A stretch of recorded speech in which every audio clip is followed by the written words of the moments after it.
Did you hear about the overtime rule, Drew? I did, actually. I just heard about it today. What do you think? Well, I'm not sure what the thought process was going into it, but I would just from what I see, I would disagree with it because I think more games are going to end in ties now.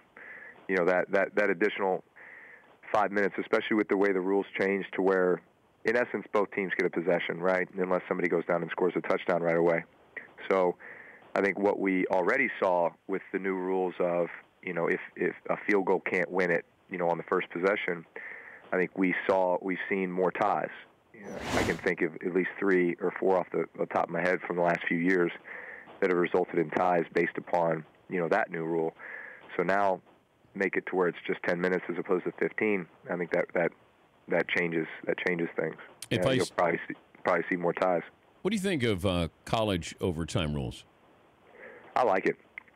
I mean, it's exciting, right? Yeah. And you're limiting the number of plays as well. When you give a team the ball at the 20, 25 yard line, and they they're already in the red zone, they're already in scoring position, whether it's a field goal or a touchdown, then I think you're reducing the number of plays. It's exciting for fans. It's situational football. So I wouldn't be opposed to us doing something like that. If I ask players to vote on it, how do you think that'd go over if we use college as opposed to the NFL's overtime rules?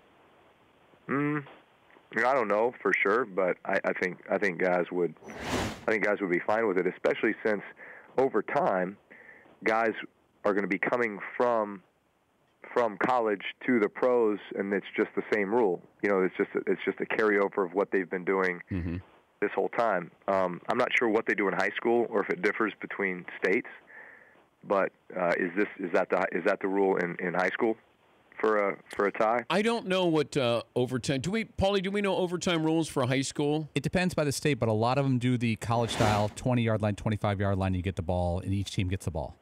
So there you go. If you've been doing it since high school and it's the same overtime rules and there's uniformity there, then I think that's something the guys will really embrace. I don't know why they don't just ask the players, but I don't know. Maybe they don't want to include you guys. I say that about a lot of things, Dan. Okay, if I said you could have input on one thing, one thing only, though, Drew, what would it be? Well, I think Commissioner Discipline's probably the obvious one.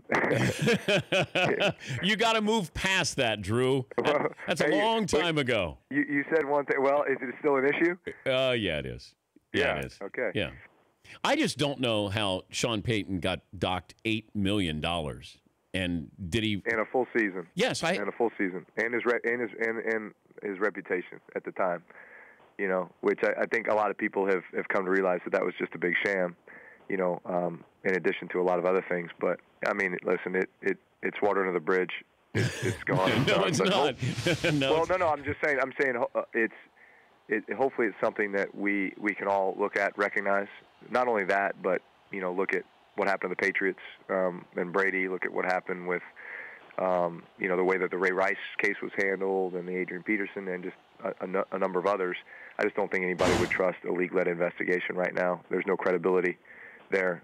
There's no transparency, and so that's the problem. Is that we all know that there's an agenda at play, and that we don't have a say or any type of a voice with it, or certainly any type of oversight. So they're going to do what they want to do. The Dan Patrick Show, weekday mornings on Audience.